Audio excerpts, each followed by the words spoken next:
So when it comes to JDM cars, obviously the king of the roost is the Toyota Supra. I mean, 2JZ GTE, 1200 horsepower to 1500 horsepower depending on the build.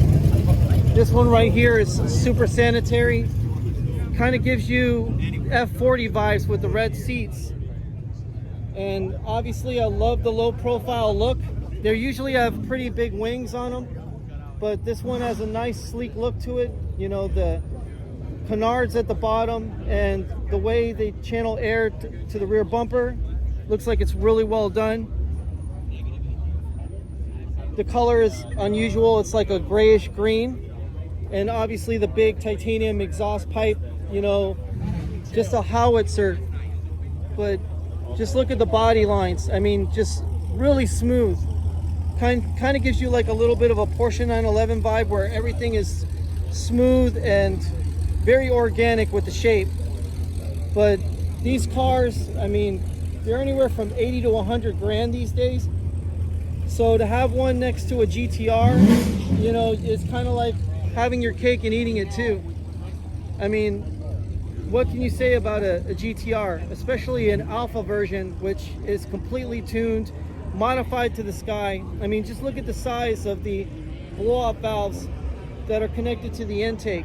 And this whole intake, which is made by Alpha, is completely hand welded.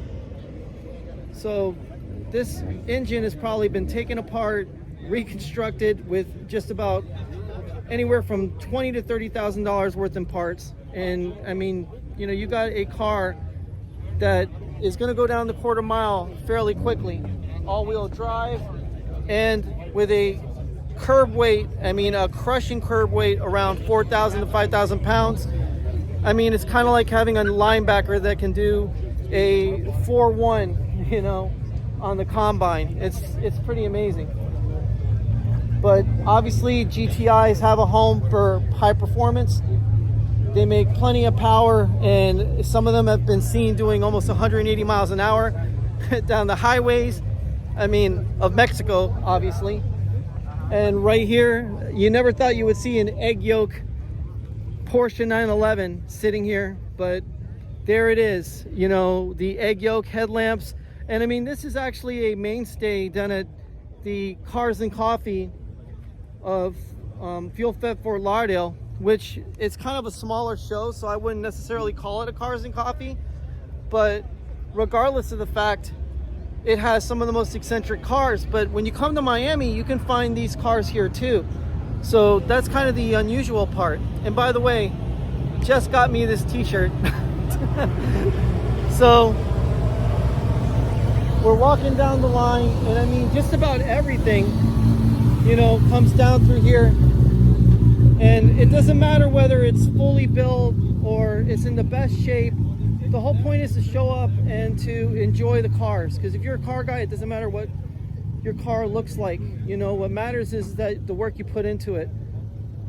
I mean, this Subaru is super well done. And this is a car that I've had on the video before. I mean, it's always had a great presentation. And the color, you know, is by far one of my favorite. Next to the Red Rex 22 with knuckles on it. This one is obviously running because he's probably trying to get some AC. And this Honda doesn't look half bad at all either, you know, if you're into carbon fiber. Oh, cool, he's giving us a little bit of a rev.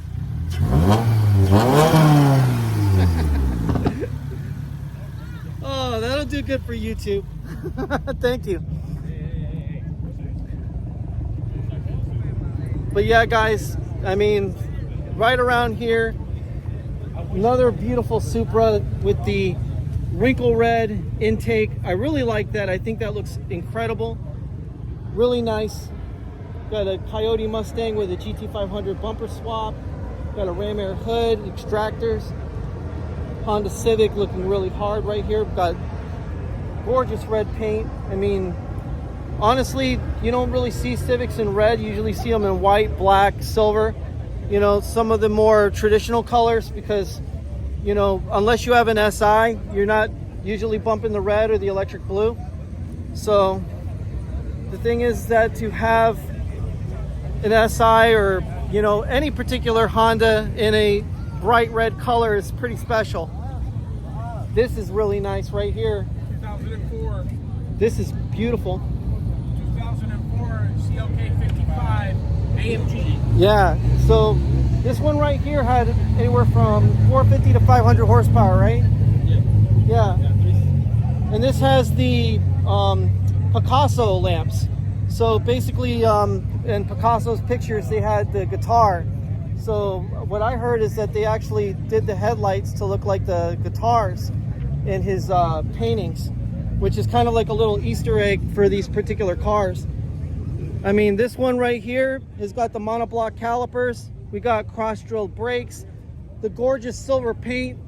I mean, it's just got amazingly beautiful organic body lines. These have always been something that people aspired to get in the early 2000s on their actual wing mirrors.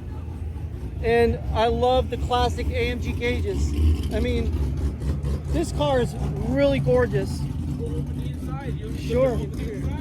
Yeah, no, I would love to see it inside. So right here, guys, what you have is you have the brushed aluminum. The whole center console is brushed aluminum. The leather is the traditional cowhide that you would get from Germany, and it has that just distinct smell that you would get from a German car. And it's a welcoming smell. It's something that never goes away no matter how old the car gets.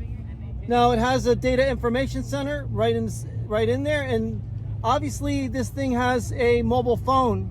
You know, back in the day when you had cars, I mean, they had a brick for a mobile phone. This one had the phone integrated into the data information center. It has keyless entry. It has the actual AC vents can be adjusted like anywhere from 3 to 4 ways. And then the seat controls were always the nicest part about Mercedes. You could literally adjust the seats anywhere from 6 to 11 ways with the seat controls. And everything is ergonomically set up. I love the AMG mats. That's a really nice touch. And it really lets you know what this car is all about. Now, AMGs are always known for their exhaust. So right here, we're gonna go right near this beautiful lady. And right there, you see these staggered tips on the AMG. Now, Jeremy Clarkson said that this car sounded like a Messerschmitt on a flyby. So there's no doubt that a CLK 55 is going to sound like that and more. But as far as safety features, this car was built like a tank. Now, one thing that a lot of people won't notice as an Easter egg is actually the Bose audio system. And the Bose audio system actually looks like the double bubbles on a Speedster, which is so amazing. Because if you think about it, you could actually imagine this car as a convertible with the double roll hoops and the Speedster bumps on it. So your headrests are actually active. When you get into an accident, the headrest actually keep you from breaking your neck. So, I mean, there's so many little Easter eggs about this car and the performance of this car. The ducktail is a beautiful addition. Now, this might go forged carbon fiber, it might go carbon fiber in the future, but honestly, just in the traditional black, it looks amazing. But when you see a car like this and you just know that it hasn't been, you know, modified to the sky, it's an original shape, and the owners really showed that they loved it and took good care of it. I mean, the only thing they put on was some polished wheels with a slight radius lip. I mean, what can you say? The car is a time capsule for anybody who enjoys Mercedes-Benz. And I mean, honestly, I'd rather have this than the new AMG GT. It's just an easier car to deal with, an easier car to service, and it has I'm trying to come up with the word for it, but it's got what is it? It's something that's close to you, like it's a family heirloom that you pass down through the generations to your sons and your daughters for them to enjoy.